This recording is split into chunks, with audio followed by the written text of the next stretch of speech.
बोलिए पुरुषोत्तम भगवान की जय। पुरुषोत्तम मास 28वां अध्याय। आइए भगवान की कथा में प्रवेश करते हैं।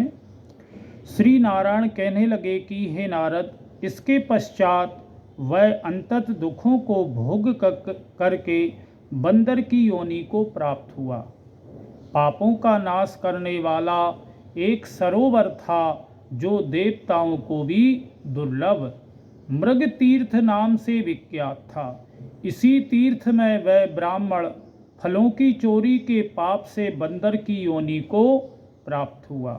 नारद जी बोले कि हे प्रभु, करोड़ों पापों से युक्त वह बंदर इस तीर्थ में कैसे बसता रहा। श्री नारायण बोले कि चित्रकुंडल नाम वाला कोई वेश्य था, उसकी स्त्री तारक नाम वाली थी। इन दोनों के पुरुषोत्तम मास करते हुए पुरुषोत्तम मास चला गया। पिछला दिन आने पर स्त्री सहित चित्रकुंडल ने अंतत प्रसन्नता के साथ उद्यापन किया और उद्यापन कराने के निमित्त स्त्री सहित वेद वेदांग को जानने वाले ब्राह्मणों को बुलाया। हे नारद,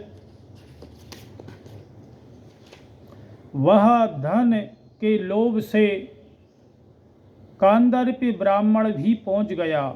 जब उद्यापन विधि समाप्त हो गई तो चित्रकुंडल वैश्य ने उन स्त्री सहित ब्राह्मणों को अत्याधिक दान दे प्रसन्न किया। उसकी बहुत सी दी हुई दक्षिणा से ब्राह्मण अति प्रसन्न होकर अपने अपने घर को चले गए। परंतु अंतत लोभी वह कदर्य रोता हुआ उसके आगे आकर के खड़ा हो गया और विनय से नम्र होकर के अति गदगद वाणी से चित्रकुंडल से बोला कि हे चित्रकुंडल, वैश्यों के पति आप इस समय कृतार्थ हो, जो आपने पुरुषोत्तम सेवन किया, ब्राह्मणों को बहुत सा धन दिया, किंतु मुझे भाग्यहीन को क्यों कुछ आपने नहीं दिया। उस कदर्य के ऐसे वचन सुन करके वैश्य ने कदर्य को भी बहुत सा धन दिया। उस ब्राह्मण ने उस धन को लेकर पृथ्वी में गड़ा दिया। वहाँ पर उस कदर्य ब्राह्मण ने पुरुषोत्तम मास की धन के लोभ से स्तुति की, पूजा को देखने के महत्व से तथा धन के लोभ से ही स्तुति करने मृग तीर्थ को प्राप्त हुआ। नारद जी बोले, हे ब्राह्मण, शीतल जल पाले घन घनी छाया वाले मनोहर वृक्षों से सुशोभित उस वन में उसे रहने का क्या कारण था, सो आप हमसे कहिए। श्री नारायण बोले, हे नारद, जब रामचंद्र जी ने समुद्र में पुल बांध करके रावण का वध किया तो रावण के मारे जाने से ब्रह्मा शिव इंद्रादि सब देवताओं ने प्रसन्न होकर श्री रामचंद्र जी को वर मांगने के लिए कहा। सो उस समय रामचंद्र जी ने कहा कि हे देवताओं, यहाँ पर सूर्यवीर वानर राक्षसों के हाथ मारे गए हैं, उनको शीघ्र जीवित कर दो। इतना सुनते ही देवताओं ने अमृत की वर्षा करके सब वानरों को जीवित कर दिया। जीवित होकर सारे वानर जय जयकार करके उठे।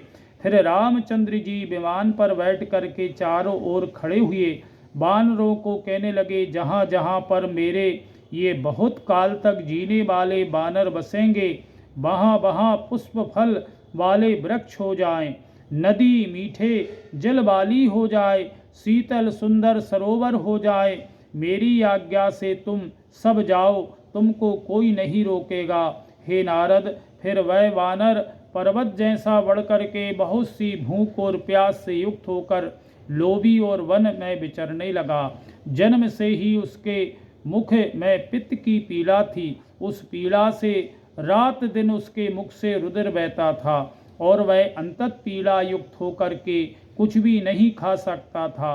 वह वानर चपलता व श्रेष्ठ फलों को तोड़ता और मुख से निकट ले जाकर बहुत से फलों को फेंक देता। इस तरह नित्य प्रति निराहार रहते हुए देव योग से पुरुषोत्तम मास आ गया। उसमें भी वह उसी तरह शीत वायु आदि से पीड़ित रहा। कोई समय कृष्ण पक्ष में गहन वन में विचरता हुआ वह प्यासा अमृत जैसे कुंड के जल को पीने को समर्थ नहीं हुआ, परंतु भूख से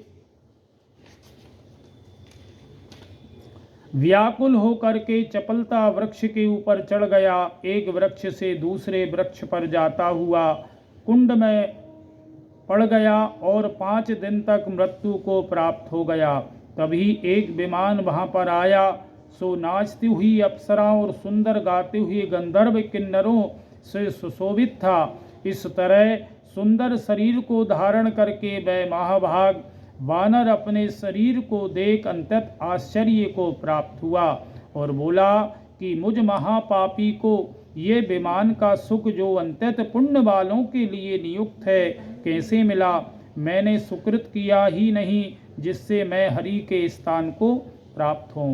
बोलो लक्ष्मी नारायण भगवान की जय, पुरुषोत्तम भगवान की जय। पुरुषोत्तम मास 28वां अध्याय संपूर्ण हुआ।